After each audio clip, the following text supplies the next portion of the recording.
আসসালামু আলাইকুম। আমি আপনাদেরকে এমন একটা জায়গায় নিয়ে যাব যেখানে একটা মুসলমান আর একটা মুসলমানদেরকে মানতে চায় না। মানে আমরা প্রায় শুনে থাকি তারা নাকি আমাদের প্রফেট মোহাম্মদ সাল্লাল্লাহু আলাইহি সাল্লামকে নবী বলে মানে না। চলো আমি আপনাদেরকে সেই জায়গায় নিয়ে যাচ্ছি। ডান দিকে যে লাইট জ্বলছে দেখা পাচ্ছেন, এটাই এখানেই আসার কথা আমি বলেছিলাম। আমি চলে এসেছি। এটা হচ্ছে বিচালি ঘাটের সাইডে পড়ে মেটিয়াবুরুজে শিয়াদের মসজিদ। সুন্নি ঘরে শোনা যে শিয়ারা নাকি কাফের, আর এখানে যে কোরআন আছে সেটা 40 বারা।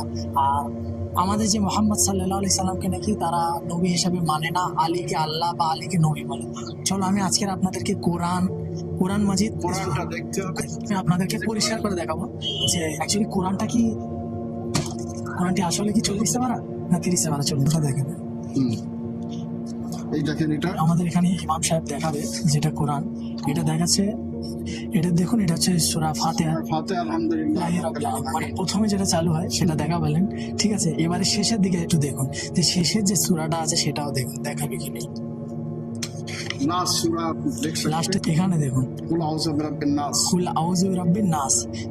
আপনাদের সামনে দেখাচ্ছি যে কোরআন হচ্ছে এখানে 30 বারা। মানে আমাদের সুন্নি ঘরও যে কোরআন সেটাও এখানে আছে। আমাদের সুন্নি মানে যারা আছে তারা কি আসলে কোনো অসুবিধা আছে? আলহামদুলিল্লাহ, আমাদের মসজিদে যে কোনো ব্যক্তি আসুক সবার ওয়েলকাম। যে আপনারা কি মোহাম্মদ সাল্লাল্লাহু আলাইহি সাল্লামকে কি নবী বলে মানেন? আস্তাগফিরুল্লাহ, রাসূলুল্লাহ বলেছেন আমার পরে কোনো নবী নেই। নবী হযরত মুহাম্মদ মুস্তাফা সাল্লাল্লাহু আলাইহি ওয়া আলিহি ওয়াসাল্লাম, তার পর কোনো নবী নেই। আর যদি আলীকে আমরা নবী মানি তাহলে তো এটা আমরা মুসলমানই থাকবো না। যে পেশ ইমাম আছে উনি বললেন যে এখানে কেউ যদি আসতে চায় তারা নামাজ পড়তেও পারে। এখানে কোরআনও দেখালাম, তারা আমাদের সুন্নিদেরকে কাফের বলে না, তারা মুসলমানই মনে করে।